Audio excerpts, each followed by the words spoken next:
আমরা আমাদের সিলেবাসে দেখেছিলাম যে আমাদের সাহিত্যিক নিয়ে আমাদের পরীক্ষায় প্রশ্ন আসে।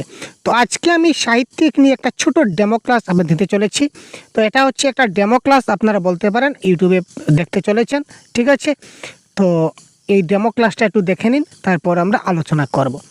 তো এটা বিভিন্ন সাহিত্যিক গুরুত্বপূর্ণ যে বাংলা ভাষার সাহিত্যিকরা রয়েছেন, প্রধান প্রধান সাহিত্যিক, এই তাদের ছদ্মনাম, উপাধি, বিখ্যাত রচনা এবং বিশেষ অবদানগুলো আমরা একসঙ্গে জানার চেষ্টা করব। আমরা এক্সাম পয়েন্ট অফ ভিউতে যদি দেখি, তাহলে এই জিনিসগুলো আমাদের খুব ভালো করে দেখতে হবে, যেটা আমাদের অ্যাজ পার সিলেবাসে রয়েছে। যেমন আমরা বিভিন্ন লেখক, বিভিন্ন সাহিত্যিক আমাদের সম্মুখে রয়েছেন, আপনারা দেখতে পাচ্ছেন এখানে। এই প্রত্যেকজনকে আমরা ছোট্ট করে আমরা নিয়েছি এক্সাম ওরিয়েন্টেড ভিউ হিসাবে। তো এইটা আমরা ইউটিউবে ক্লাস চলছে, পরবর্তী সময় আমরা এই ধরনের আরও অনেক ক্লাস আমরা আরও ইন ডিটেল, এটা তো ইন শর্টে আমরা ক্লাস প্রোভাইড করেছি। তো ইন ডিটেল ক্লাস আমরা আমাদের সহজগুরু অ্যাপে আমরা ক্লাস কন্ডাক্ট করছি। আপনারা চাইলে আমাদের অ্যাপে আপনারা কোর্সে জয়েন হতে পারেন, সহজগুরু অ্যাপ প্লে স্টোর থেকে ডাউনলোড করে। তো চলুন আমরা প্রথমে রবীন্দ্রনাথ ঠাকুর সম্বন্ধে কিছু জানি, তারপর বাকি সবাইকে নিয়ে জানবো। তো রবীন্দ্রনাথ ঠাকুরকে কী বলা হয়? বিশ্বকবি বলা হয়। আমরা সবাই জানি বিশ্বকবি রবীন্দ্রনাথ ঠাকুর। আবার ওনাকে কবিদের গুরুও বলা হয়, কবিদের গুরু। অন্যান্য যত সব কবি রয়েছে সব কবিদের গুরু, সুতরাং তাকে বলা হয় কবিগুরু রবীন্দ্রনাথ ঠাকুর বা বিশ্বকবি রবীন্দ্রনাথ ঠাকুর। তো তার উপাধি কি? উপাধি হচ্ছে বিশ্বকবি বা কবিগুরু হিসাবে তিনি পরিচিত। তো রবীন্দ্রনাথ ঠাকুরের যেটা ছদ্মনামটা কী ছিল? ভানুসিংহ ঠাকুর। রবীন্দ্রনাথ কোন ছদ্মনাম ব্যবহার করতেন বা কোন ছদ্মনাম ইউজ করতেন? কারেক্ট আনসার যদি যায় তাহলে সেটা যাবে ভানুসিংহ ঠাকুরের দিকে। তো উনার যেটা বিখ্যাত পুরস্কার, উনি তো অনেকগুলো পুরস্কার পেয়েছিলেন, তাই না? তো পুরস্কারের তো শেষ নাই। তো বিখ্যাত পুরস্কার নিয়ে একটা লিস্ট আমরা দেব আপনাদের পরবর্তী সময়। তো তার বিখ্যাত যে পুরস্কার সেটা হচ্ছে এশিয়ার প্রথম নোবেল বিজয়ী সাহিত্যিক। তিনি নোবেল প্রাইজ পেয়েছিলেন 1913 খ্রিস্টাব্দে, ঠিক আছে? গীতাঞ্জলির জন্য আপনারা জানা আছে, লিটারেচারের জন্য, গীতাঞ্জলির জন্য তিনি 1913 খ্রিস্টাব্দে তিনি কী পেয়েছিলেন? নোবেল প্রাইজ পেয়েছিলেন, যেটা ছিল এশিয়ার মধ্যে সর্বপ্রথম নোবেল বিজয়ী সাহিত্যিক, যিনি তার নাম হচ্ছে কবিগুরু রবীন্দ্রনাথ ঠাকুর বা বিশ্বকবি রবীন্দ্রনাথ ঠাকুর। তার একটা বিখ্যাত উক্তি ছিল, যদি তোর ডাক শুনে কেউ না আসে তবে একলা চলো রে। আরও তার অনেক উক্তি আছে। রবীন্দ্রনাথ ঠাকুর তো সাগরবাই, বিশ্বকবি বলা হচ্ছে, কবিগুরু বলা হচ্ছে, মানে বুঝতে পারছেন তো? আমি জাস্ট ইন শর্টে আপনাদের কিছু কিছু জিনিস জানাবার চেষ্টা করছি। বিখ্যাত তার রচনা, উনি যে রচনা করেছিলেন তার বিখ্যাত রচনাগুলি কী কী? এক নম্বর হচ্ছে গীতাঞ্জলি। গীতাঞ্জলি নোবেল পুরস্কার প্রাপ্ত কাব্যগ্রন্থ, অর্থাৎ এই গীতাঞ্জলি থেকে তিনি গীতাঞ্জলিটা কাব্যটা রচনা করে তিনি নোবেল পুরস্কার পেয়েছিলেন। তারপর ঘরে বাইরে একটা রচনা করেছিলেন, একটা উপন্যাস, এটা হচ্ছে স্বদেশ প্রেমের উপন্যাস। ঠিক আছে? ঘরে বাইরে সেটা কী ধরনের উপন্যাস? এটা হচ্ছে স্বদেশ প্রেম বা নিজের দেশের যেটা প্রেম ভাব, এটা তিনি ফুটিয়ে তুলেছিলেন ঘরে বাইরে উপন্যাসে। সমাজ এবং ধর্মের সংঘাতে তিনি যে রচনাটা লিখেছিলেন, তিনি লিখেছিলেন গোরা। আর রবীন্দ্রসঙ্গীতে তিনি অসাধারণ, তিনি অনেক রবীন্দ্রসঙ্গীত গান গেয়েছিলেন, অনেক গান লিখেছেন, অনেক গান গেয়েছেন, অনেক বিখ্যাত। সঙ্গীত জগতে সেটা বিপ্লব বলতে পারি। রবীন্দ্রনাথ কবিতা, উপন্যাস, নাটক, প্রবন্ধ, ছোট গল্প, চিত্রকলা এবং সঙ্গীতে অতুলনীয় অবদান রেখেছেন, ঠিক আছে? বাংলাদেশ এবং ভারত উভয়ে জাতীয় সঙ্গীতের রচয়িতা রবীন্দ্রনাথ ঠাকুর। মনে রাখবেন, বাংলাদেশ বলুন বা ভারত, এই দুই দেশের এই জাতীয় সঙ্গীত, আমাদের ভারতের যেটা জাতীয় সঙ্গীত রয়েছে, এই জাতীয় সঙ্গীতের রচয়িতা কিন্তু রবীন্দ্রনাথ ঠাকুর। ক্লিয়ার ভাই?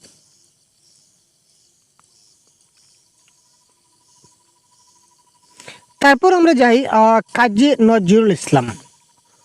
উনার যেটা উপাধি, উনার উপাধি হচ্ছে বিদ্রোহী কবি। উনি সবসময় বিদ্রোহী ভাব প্রকাশ করতেন এবং বিদ্রোহী কবিতা লিখতেন। কবিতার মাধ্যমে তিনি বিদ্রোহ ভাবটাকে তিনি ফুটিয়ে তুলতেন, গতিকে উনাকে বলা হয় কি বিদ্রোহী কবি। উনার নাম ছিল কাজী নজরুল ইসলাম। যাই হোক, উনি কি ছদ্মনাম ব্যবহার করতেন? ছদ্মনাম ব্যবহার করতেন দুখু মিয়া। মনে রাখবেন, কাজী নজরুল ইসলাম যে ছদ্মনামটা ব্যবহার করতেন এটা হচ্ছে দুখু মিয়া। তার উপাধি ছিল তিনি বিদ্রোহী কবি এবং বাংলাদেশের একজন জাতীয় কবি, ঠিক আছে ভাই? তিনি পুরস্কার পেয়েছিলেন 21শে পদক নামে একটি বিখ্যাত পুরস্কার তিনি লাভ করেছিলেন, 21শে পদক। কাজী নজরুল ইসলামের। আমি চির বিদ্রোহী বীর, বিশ্ব ছাড়াইয়ে উঠিয়াছি, একাশির উন্নত শির, এটা তার বিখ্যাত একটি কবিতার উক্তি আমরা বলতে পারি। তার বিখ্যাত রচনা, অনেক রচনা লিখেছিলেন নজরুল ইসলাম, শেষ নাই ভাই অনেকগুলো।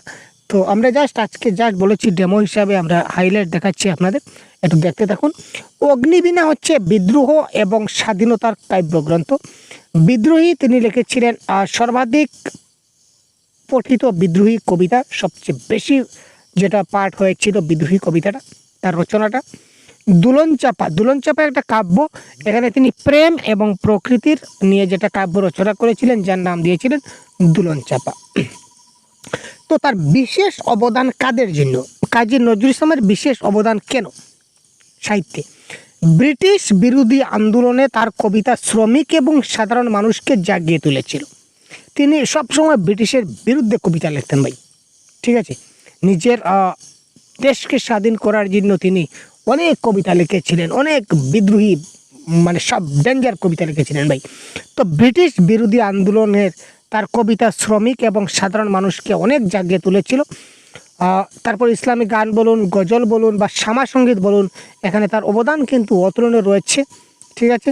তিনি একজন সাম্প্রদায়িক সম্প্রীতির একজন গুরুত্বপূর্ণ প্রতীক হিসাবে কাজী নজরুল দেখতে পাই। তো ছদ্মনামটা মনে রাখবেন, বিদ্রোহী কবি মনে রাখবেন, বিখ্যাত পুরস্কার মনে রাখবেন এবং এই ছোটোখাটো পয়েন্টগুলো মনে রাখবেন, আপনাদের পরীক্ষায় আপনারা এগুলো দেখতে পাবেন। তারপর আমরা এবার দেখব বঙ্কিমচন্দ্র চট্টোপাধ্যায়, ঠিক আছে। 19 এবং 20 শতকের বাংলা গদ্য সাহিত্যের দুই স্তম্ভ। একজন হচ্ছেন আধুনিক বাংলা উপন্যাসের জনক, অন্যজন সমাজ বাস্তবতার অন্যতম কথাকার, ঠিক আছে। একজন হচ্ছে বাংলা উপন্যাসের তিনি জনক, কিন্তু মনে রাখবেন সব বঙ্কিমচন্দ্র। অন্যজন সমাজে বাস্তবতার অনন্য কথাকার শরৎচন্দ্র। তো প্রথমে আমরা বঙ্কিমচন্দ্র দিয়ে লিখি, জানি আমরা বঙ্কিমচন্দ্রের ব্যাপারে। তো বঙ্কিমচন্দ্রের ছদ্মনাম কী ছিল? কমলাকান্ত। কমলাকান্তের দপ্তর আপনার পড়েছে মনে আছে, বিড়াল কবিতা, বিড়াল গল্প পড়েছেন, আমি কিন্তু পড়েছি মনে আছে। কমলাকান্তের দপ্তরও পড়েছি, বিড়ালও পড়েছি, আর অনেক কবিতা পড়েছি বঙ্কিমচন্দ্রের রচিত। তার উপাধি ছিল সাহিত্য সম্রাট। তার উপাধি কী ছিল? উপাধি ছিল সাহিত্য সম্রাট। তিনি আনন্দমঠ বলে একটা বিখ্যাত লিখেছিলেন। এখানে বন্দে মাতরম গানের উৎস হচ্ছে আনন্দমঠ কাব্য, ঠিক আছে। বন্দে মাতরম যেটা গান, এই গানের উৎস কোথা থেকে তিনি নিয়েছিলেন? আনন্দমঠ থেকে। কপাল কুণ্ডলা হচ্ছে তার বিখ্যাত একটি উপন্যাস, যেটা রহস্য এবং একটা রোমান্টিক উপন্যাস আমরা বলতে পারি, কপাল কুণ্ডলা। বিশেষ হিসাবে যদি আমরা দেখি তাহলে দেখব প্রথম আধুনিক বাংলা উপন্যাসিক হিসাবে যদি কাউকে জানা যায় তো তিনি হচ্ছেন বঙ্কিমচন্দ্র চট্টোপাধ্যায়। আবার যদি আমরা দুর্গেশ নাসিনী বলে একটি বাংলার সাহিত্যের প্রথম সার্থক উপন্যাস হিসেবে স্বীকৃতি পেয়েছিল দুর্গেশ নন্দিনী, যেটা 1865 সালে। দুর্গেশ নন্দিনী সেটা বাংলা সাহিত্যের কী ছিল? প্রথম সার্থক উপন্যাস। তো বাংলা সাহিত্যের প্রথম সার্থক উপন্যাস কোনটি? দুর্গেশ নন্দিনী। সেটা কোন ইয়ারে হয়েছিল? 1865। সেটা কে করেছিলেন? বঙ্কিমচন্দ্র চট্টোপাধ্যায়। মনে থাকবে, ছোট ছোট হাইলাইটগুলো দেখবেন। তারপর হচ্ছে শরৎচন্দ্র চট্টোপাধ্যায়ের ছদ্মনাম কী ছিল স্যার? অনিলা দেবী। মনে রাখবেন, এটা মহিলার নাম ভাই, ডেঞ্জার, আপনারা কিন্তু পরীক্ষা অপশন দেখলে ভুলে যেতে পারেন।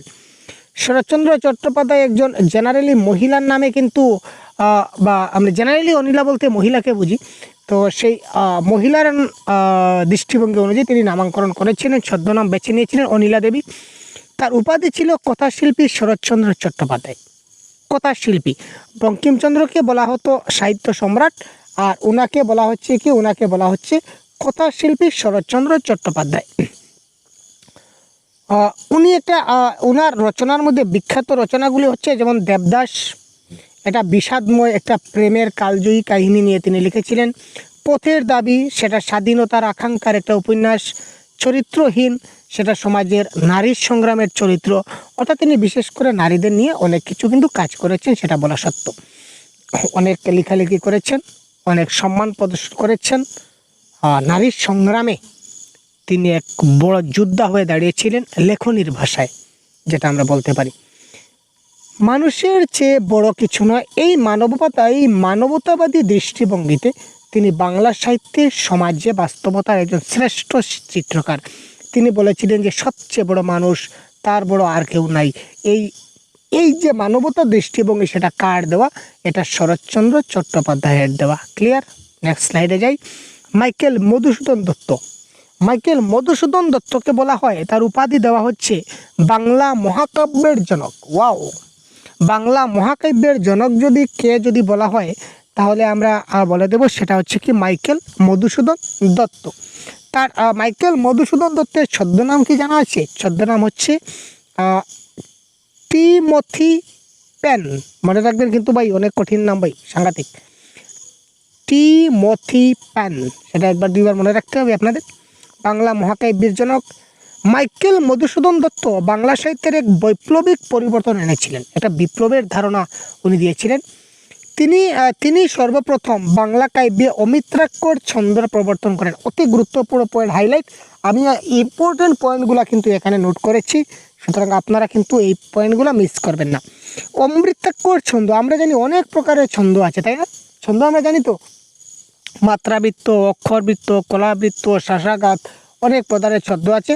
তো অমৃতাক্ষর ছন্দের প্রথম প্রবর্তন কে করেছিলেন? মাইকেল মধুসূদন দত্ত ওনার বাংলা কাব্যে তিনি করেছিলেন, যা ছিল প্রচলিত ছন্দের বাধা ভেঙে মুক্ত ছন্দের সূচনা। অমৃতাক্ষর ছন্দ মানে কি? মুক্ত ছন্দ। অমৃতাক্ষর ছন্দ মানে কি? আগে যে একটা ধারাবাহিকভাবে লেখা হতো যে ছন্দে, এই ছন্দকে ভেঙে স্বাধীনভাবে যে যার মতো করে নতুন একটা ছন্দ তৈরি করা, দ্যাট ইজ কল্ড অমৃতাক্ষর ছন্দ। যেমন সাহস করো, ভয় করিস না। ঠিক আছে ভাই? তার বিখ্যাত রচনার মধ্যে হচ্ছে মেঘনাদবধ কাব্য। আমরা পড়েছি কিন্তু মেঘনাদবধ কাব্য, মনে আছে ভাই?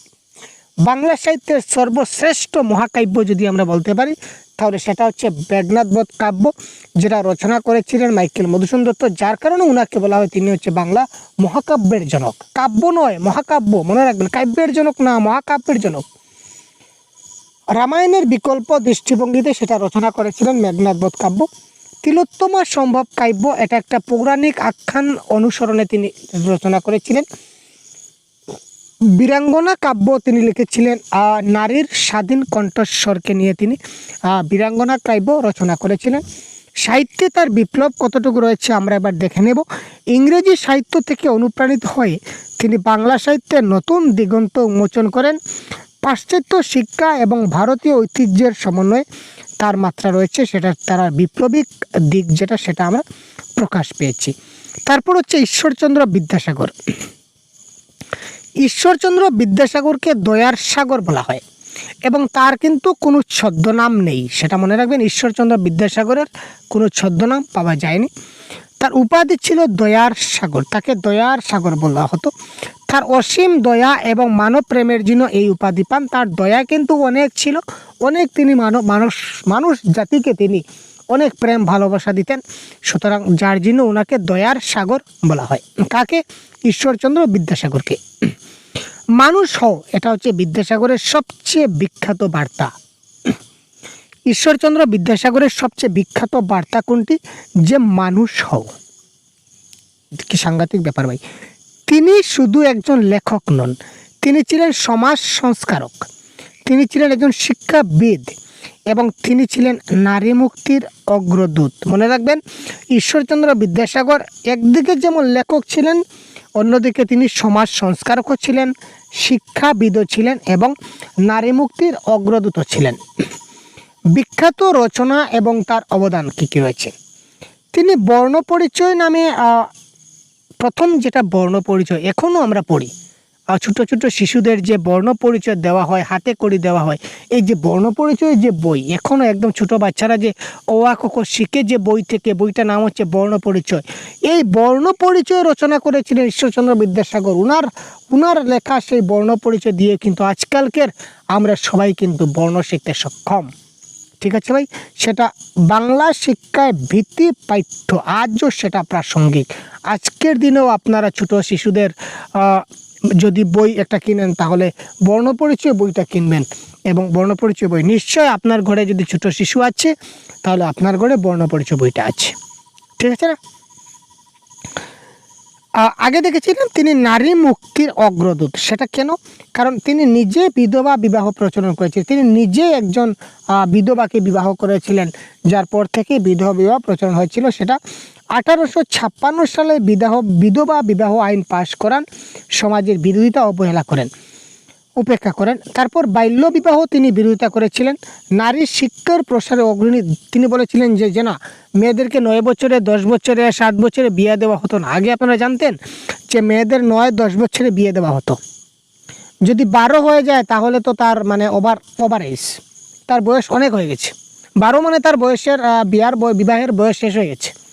যদি কোনো মানুষের যদি কোনো মেয়ে, জেনারেলি কোনো মেয়ে যদি 12 বছর যদি তার পার হয়ে যায়, বা 12 থেকে সে যদি 13তে পা দিয়ে দেয়, ও মাই গড, মানে তার বিয়ের বয়স মানে পের হয়ে গেছে। সে একজন মানে আর মানে কী বলবো, মানে এক্সপায়ার আর কি, বিয়ের তার সময় শেষ হয়ে গেছে। এই ধরনের সময় ছিল। 9, 10, 11 বছর, 9-10 বছরের বেশি বিবাহ হতো। আর 12 বছর হচ্ছে মানে একদম মানে মার্জিন আর কি, তার মধ্যে করতেই হবে। তো এটা হচ্ছে বাল্য বিবাহ। তো এই ঈশ্বরচন্দ্র বিদ্যাসাগর প্রথম তিনি স্টেপ নিলেন যে না, এত কম বয়সে মেয়েদেরকে বিয়ে দেওয়া যাবে না। নারীদের শিক্ষা প্রসারে তিনি অগ্রণী ভূমিকা নিলেন এবং বললেন যে না, মেয়েরা পড়াশোনা করবে। তো তাতে যদি বিবাহ হয়ে যায়, সংসারে আবদ্ধ হয়ে যায়, তাহলে সে তার পড়াশোনা শিক্ষার ক্ষেত্রে তার কি হয়, অনেক ক্ষতি হয়ে দাঁড়াবে। তখন সেটা তিনি বিরোধিতা করেন এবং সেটা ফলপ্রসূ করেন। সংস্কৃতি কলেজ তিনি সংস্কার করেছিলেন, যেটা আধুনিক শিক্ষা ব্যবস্থার একটা পথপ্রদর্শক হিসাবে। বাংলা গদ্যকে সহজ এবং সুন্দর এবং প্রবহমান করার ক্ষেত্রে তার অবদান অপরিসীম। বাংলা গদ্যকে তিনি অনেক সুন্দরভাবে সাজিয়েছিলেন। ওনার লেখনীতে সেই বাংলা গদ্য অনেক সহজ, সুন্দর এবং প্রবহমান হয়েছে। ঠিক আছে ভাই, তো জীবনানন্দ দাশটা দেখবো। তার আগে একটা কথা বলে রাখি, এই যে ঝাড়খণ্ড টেটের যে বাংলা ক্লাস আপনার হতে চলেছে, তো আমরা একটা কোর্স লঞ্চ করেছি যার নাম হচ্ছে ঝাড়খণ্ড টেট বাংলা ভাষা কমপ্লিট কোর্স। তো আমাদের একটা অ্যাপ আছে যার নাম হচ্ছে সহজগুরু অ্যাপ। আপনারা সবাই অনেক বন্ধুরা এখানে জয়েন হয়ে গেছে। আপনারা কিন্তু এখনও যদি আমাদের কোর্সে জয়েন হয়ে না যান, তো আপনারা যদি চান যে আমাদের সঙ্গে জয়েন হতে, তাহলে অবশ্যই প্লে স্টোর থেকে আমাদের এই সহজগুরু লিখে সার্চ করবে, তখন একটা অ্যাপ্লিকেশন চলে আসবে। এই অ্যাপটা আপনারা ডাউনলোড করে আপনারা আমাদের কোর্সে জয়েন হয়ে যেতে পারেন। এখানে ঝাড়খণ্ড টেটের বাংলা ভাষার সম্পূর্ণ কোর্স বিস্তারিত করানো হবে। লাইভ ক্লাস, রেকর্ডের ক্লাস, তারপর প্রত্যেকটা ক্লাসের পিডিএফ নোটস আপনারা পাবেন। তাছাড়া মক টেস্ট, প্র্যাকটিস সেট সবগুলো আপনাদের দেওয়া হবে। কিন্তু একটা কথা মনে রাখবেন, এই যে আজকের যেটা ক্লাস দেখতে পাচ্ছেন পিডিএফ, এই ধরনের ক্লাস হবে, ইন্টারেস্টিং ক্লাস হবে, বড়িয়া পিপিটি পিডিএফ দিয়ে ক্লাস করাবো। পিডিএফগুলো সবগুলো আপনারা পাবেন, আপনারা পড়তে পারবেন, কিন্তু পিডিএফগুলো ডাউনলোড করতে পারবেন না। সেটা একটু দেখে নেবেন, ঠিক আছে? একটু আপনারা মার্জনা করবেন, কারণ সেটা ডাউনলোড অপশন আমাদের কাছে নাই। পিডিএফগুলো ডাউনলোড করতে পারবেন না, কিন্তু সবগুলো পিডিএফ আমরা দিয়ে দেবো ক্লাসের পরে। আপনারা পিডিএফগুলো পড়তে পারবেন এবং প্রত্যেকটা কনসেপ্টের সঙ্গে এমসিকিউ থাকবে এবং আপনাদেরকে খুব ভালো করে প্রত্যেকটা জিনিস গাইড করা হবে, সঙ্গে ডাউট সেশন তো আপনাদের অবশ্যই থাকছে। তো যদি আপনারা জয়েন হতে চান, তাহলে অবশ্যই আপনারা প্লে স্টোর থেকে সহজগুরু অ্যাপটা ডাউনলোড করুন, কিংবা ভিডিও ডেসক্রিপশনে আমাদের অ্যাপের লিঙ্ক দেওয়া থাকবে, আপনারা ওইখান থেকেও আমাদের কোর্সে জয়েন হতে পারেন। বিস্তারিত জানতে গেলে আমাদের হোয়াটসঅ্যাপ নম্বরে যোগাযোগ করবেন, আমরা আপনাদেরকে সঠিক যদি কিছু জানতে চান তা বলে দেব। তারপর আমরা দেখি জীবনানন্দ দাশ। আর কে রয়েছেন? সুকুমার রায়, বিভূতিভূষণ বন্দ্যোপাধ্যায়, সুনীল গঙ্গোপাধ্যায়। আচ্ছা, বেশি নয়, আমরা শেষের পথে চলে আসছি। দেখি, জীবনানন্দ দাশকে বলা হয় রূপসী বাংলার কবি। জীবনানন্দ দাশকে আমরা বলতে পারি যে রূপসী বাংলার কবি। পরিচিতি এবং কাব্যজগৎ থেকে তার উপাধি ছিল, জীবনানন্দ দাশের উপাধি ছিল কি? রূপসী বাংলার কবি। তার বিখ্যাত তার রচনার মধ্যে রয়েছে যখন আবার আসিব ফিরে ধানসিঁড়িটির তীরে এই বাংলা, এটা তার একটা বিখ্যাত কবিতা। আবার আসিব ফিরে একটা কবিতা আপনারা পড়েছেন নিশ্চয়ই, আমিও পড়েছি জীবনানন্দ দাশের কবিতা আবার আসিব ফিরে ধানসিঁড়ি নদীটির তীরে।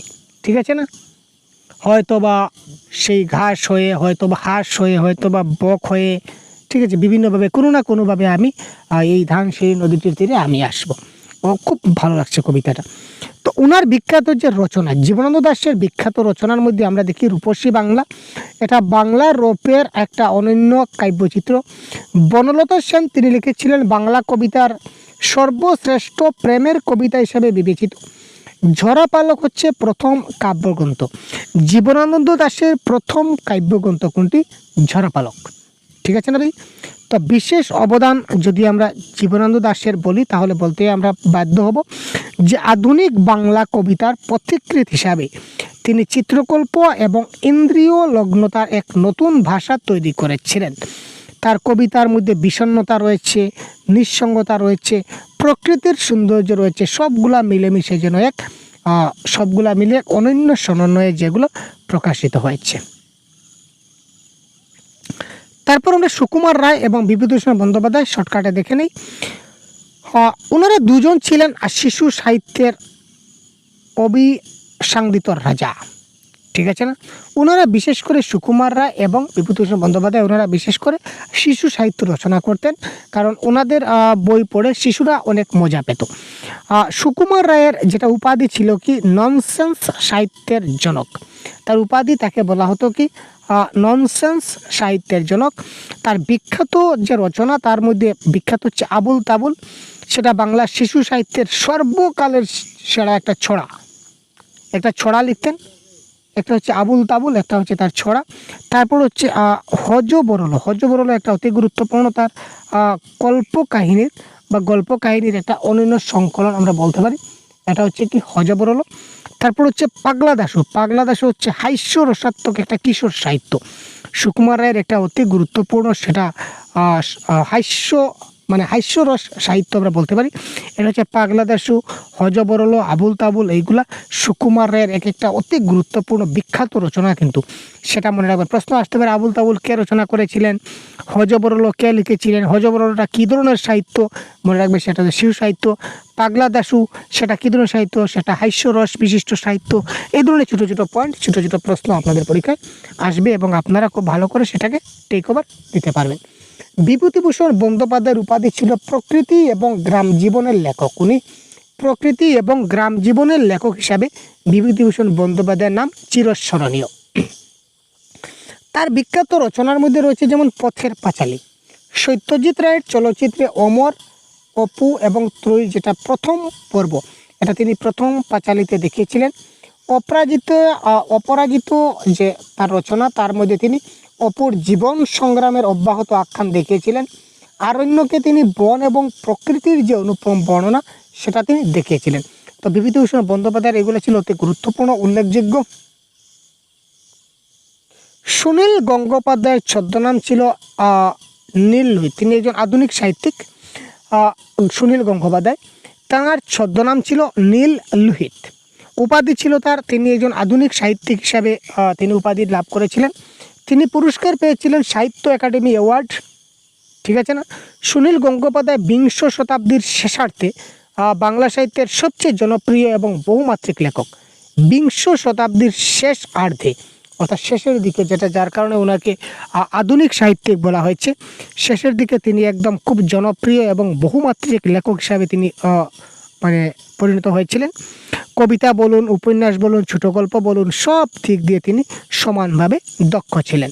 ওনার বিখ্যাত যে রচনাগুলির মধ্যে একটা ছিল সেই সময়, 19 শতকের বাংলার ঐতিহাসিক মহাকাব্যিক উপন্যাস সেই সময়। প্রথম আলো, এটা তার আরেকটা গুরুত্বপূর্ণ উপন্যাস, সেটা হচ্ছে রবীন্দ্রনাথের যুগের যেটা পটভূমি, এই পটভূমিতে রচিত করে একটা কালজয়ী উপন্যাস রচনা করেছিলেন, যার নাম হচ্ছে প্রথম আলো। নীল লোহিত সিরিজ ছদ্মনামে রচিত জনপ্রিয় গল্পমালা, তার ছদ্মনাম ছিল নীল লোহিত এবং তার সেই ছদ্মনামেই তিনি একটা গল্পমালা লিখেছিলেন, যেটা সিরিজ বুঝতে পারছেন তো, গল্পমালা অনেকগুলা গল্প গাথা রয়েছে এখানে। তারপর আমরা দেখি, আচ্ছা আপাতত আমরা আজকের ক্লাসে এই কয়েকজনকে আমরা জানলাম। খুব শর্টকাটে আমরা খুব শর্ট ট্রিকে এই টেবিলের মাধ্যমে আমরা জিনিসগুলোকে এবার রিভাইজ করে নেব, ক্লিয়ার। এবং পরবর্তী সময় আমরা কোর্সের মধ্যে অ্যাপে আমরা ক্লাস চলছে এবং অ্যাপের মধ্যে আমরা আরও এই ধরনের মডিফাই করে নতুন নতুন এক একজন করে কবিদের নিয়ে ধরে ধরে আমরা এক্সাম পয়েন্ট অফ ভিউয়ে আমরা ক্লাস দেব। বাংলা ব্যাকরণের ক্লাস দেব, সাহিত্যিকের ক্লাস দেব, প্যাসেজের ক্লাস দিব, যে গদ্যাংশ পদ্যাংশ আসে এটা আপনারা পাবেন, পেডাগজি পাবেন, গ্রামার পাবেন, সাহিত্যিক পাবেন, অর্থাৎ পুরো কোর্স আপনারা এখানে কমপ্লিট পেয়ে যাবেন। তো আপনারা এখনই আমরা সহজগুরু অ্যাপে আপনারা এনরোল হয়ে যান, ঠিক আছে ভাই। এনরোল হতে যদি কোনো সমস্যা হয় তো আমি একটা আপনাদের হোয়াটসঅ্যাপ নাম্বার দিয়ে দিচ্ছি, আপনারা যদি কোনো সমস্যা হয় বা আরও যদি কিছু বিস্তারিত জানতে চান, তা অবশ্যই আমাদের এই নাম্বারে হোয়াটসঅ্যাপ করবেন, কল করবেন না। সবসময় হয়তো আমরা কল ধরতে পারবো না, যার জন্য দুঃখিত। আপনার হোয়াটসঅ্যাপ করলে সঙ্গে সঙ্গে কিছু সময়ের মধ্যে বা 12 ঘন্টার মধ্যে আপনারা রিপ্লাই পাবেন।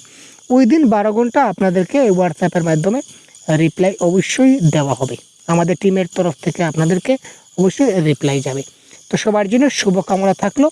যারা অ্যাডমিশন নিতে চান এবং যদি কোনো ডাউট থাকে অবশ্যই আমাদের হোয়াটসঅ্যাপ নাম্বারে যোগাযোগ করবেন। তো চলুন, যাই হোক, আমরা আজকে একবার রিভাইজ করি ফাইনালি। প্রথমে দেখেছিলাম রবীন্দ্রনাথ ঠাকুর, তার ছদ্মনাম ছিল ভানু সিংহ ঠাকুর, তার উপাধি ছিল বিশ্বকবি বা কবিগুরু।